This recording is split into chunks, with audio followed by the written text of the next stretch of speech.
I know you're saying that. I can only go by what has happened over the last few months and what one fears is going to happen over the next couple of months, because as I said, firm orders at the moment have been placed for roughly 16 crore vaccines of Covishield and Covaxin and Sputnik, and maybe by July you'll have 17, 18 crores. So clearly not enough, but you're talking about ramping up production, giving licensing presumably to other manufacturers, using our entire capacity to vaccinate.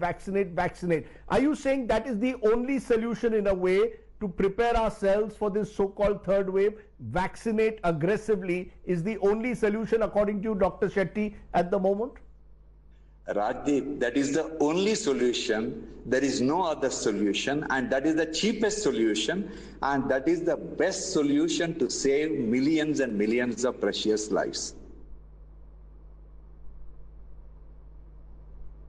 But until as of today, we are not in a position to ramp up vaccination overnight, it appears at the moment. So the fear is that the third wave could come, and as you've written, it could affect children and young parents.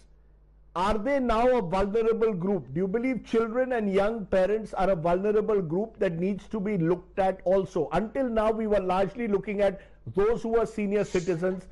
With the third wave that you believe will come at some stage or the other, do we need to refocus and now look at young parents and children?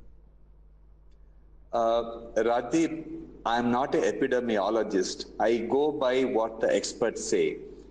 Gradually, we have seen number of children falling sick with COVID-19 compared to the first wave and the second wave. It's gradually increasing.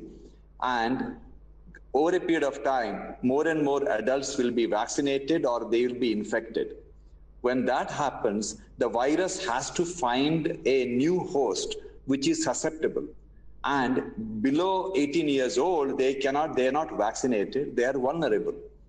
So we believe they are the vulnerable group. And for this, we need to take action right now, because it is not like managing an adult with COVID problem in the ICU. Managing a kid in the COVID ICU is extremely complex. It is extremely complex because doctors and nurses cannot manage the kid. Either the mother or the father should be there. Now, if mother or the father who has 2 or 3 other children, if you ask them to come to the COVID ICU, if he or she is not vaccinated, it is not ethically right. So we have to vaccinate them. So there are 160 million kids who are less than 12-year-old. That means we need to vaccinate 300 to 400 million people as soon as possible. If you do not do it, we'll have a serious problem. See, we in adult COVID ICU with very few nurses, hardly 3-4 nurses managing 20 patients at night, we somehow managed. But in adult, in the pediatric age group, that is not possible, because mother or father will stay. They will insist on good service to their child. But the moment they demand that kind of a service cannot be given in a skeleton staffed COVID ICU, what we are seeing here. We need to have millions and we need to have lakhs and lakhs of young doctors, young nurses to work. And for that, we have to make the plan right now. We have to give them what they want. We need to get people who are doctors and nurses who are not currently in the hospital. They are sitting at home mugging for the exam. We need to bring them out.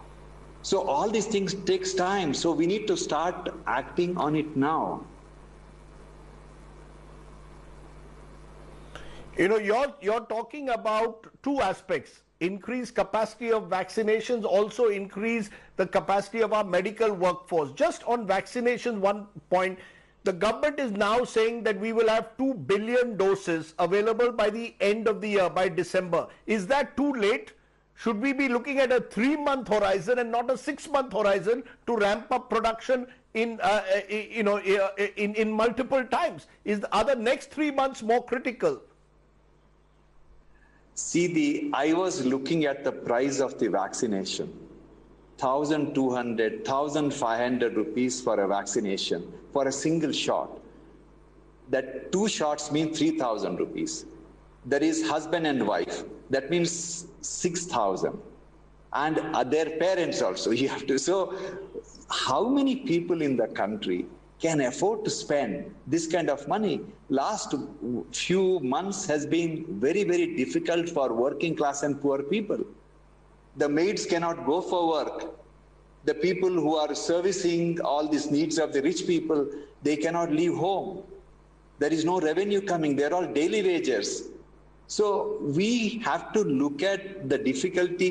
People with the money will pay for the vaccination. They may pay premium to cover for the poor people. But all I am saying is that government should come forward, give advance money to these companies, negotiate for the best deal in terms of money and the delivery time. And when that happens, believe me, magic will happen. Because if you are going to go to them with 1 million vaccine here, 2 million vaccine there, they are not going to honor that with the same seriousness as you make advance payment. I spent my whole professional life dealing with big companies. 14% of the heart surgery done in India is done by us. We know how easy it is to negotiate with these companies when you are paying the money in advance, or when there is a big market available. After all, vaccine companies are companies which have been built to make money, of course, serve the people, right? So if you give them money in advance, they will dramatically increase the production. So what you are saying, pay in advance, possibly centralize the purchasing. The center should centralize it and maybe distribute it across the country to the states. The states distribute it and the center procures it from anywhere in the world.